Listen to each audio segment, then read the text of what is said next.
Kung 2-story house yung ipapagawa mong bahay, kaibigan, ano nga ba yung electrical panel board na magandang gamitin?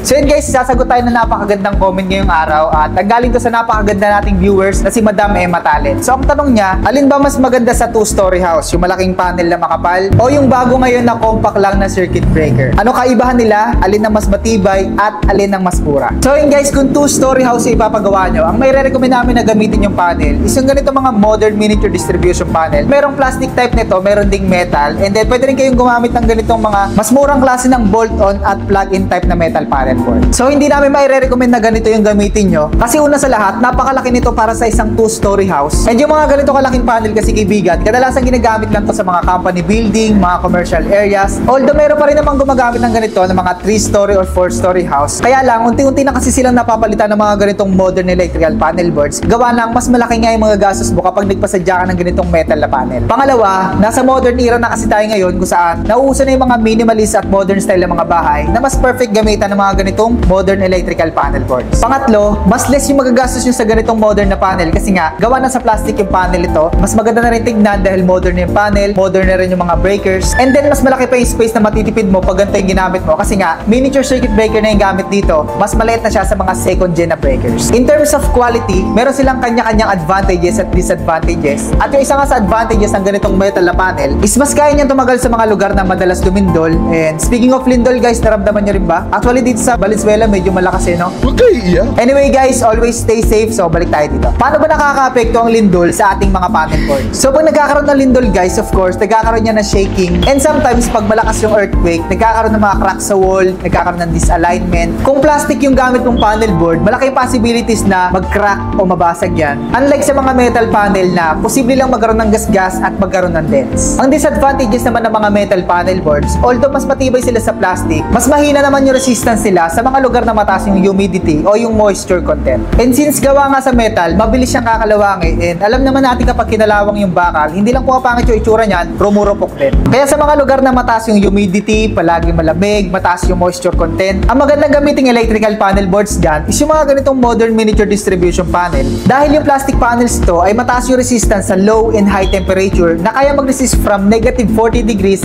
up to 120 degrees Celsius. So tumaas man yung humidity sa lugar nyo, hindi siya kakalawangin kasi nga gawa siya sa plastic. And even dun sa mga lugar na mainit, wala rin siya magiging problema kasi nga kaya niya mag-resist up to 120 degrees Celsius. Dagdag ko lang guys, kapag magpapagawa kayo ng bahay, try to use modern breakers na kasi yung mga ganitong modern na breaker, mas sensitive na sila sa mga electrical faults, so mas in-upgrade na yung safety features nila. Mas mabilis na sila nasi-shutdown compared sa mga second gen na breakers once na nasa-suffer sila sa mga electrical faults. And also kapag personal use o pambahay nyo, gamitin nyo na is yung talaga mga safe at trusted na brand para hindi lang pang matagalan yung magagamit, hindi rin kayo mag-aalala sa safety ng pamilya nyo at sa safety na rin ng property nyo. By the way, ito nga pala yung mga trusted brand na may re-recommend namin. Kung meron talaga kayong budget, Schneider na brand na yung gamitin nyo. Kung gusto nyo naman na mas mura ng konti, ABB na brand. And lastly guys, sa kitchen, gumamit kayo ng RCBO kasi yan tayo kadalasan gumagamit ng mga appliances. And yung RCBO is nagpo-provide siya ng extra protection para sa overload, short circuit, and earth leakage. So yun lang guys, kung 2-story house yung ipapagawa nyo, ito yung may re-recommend namin, mga modern miniature distribution panel. Merong mas maliit na version nito kaibigan, mga 3 breakers, 4 breakers, 6 breakers. Tapos ganun din sa mga ganitong mas murang klase ng metal panel board. Meron din namang mas maliit na klase ng panel ito, mga 4 branches, 6 branches, or 8 branches. Kung meron pa kayong mga gustong itanong, i-comment nyo lang dyan sa baba. And kung meron kayong mga gustong i-canvas or ipakot, itawag o i-message nyo sa amin yung mga kailangan nyo. Free quotation naman tayo. At kung around Metro Manila lang kayo guys, bisitahin nyo na kami dito sa store. Nandito lang tayo sa Carohatan, Valenzuela City,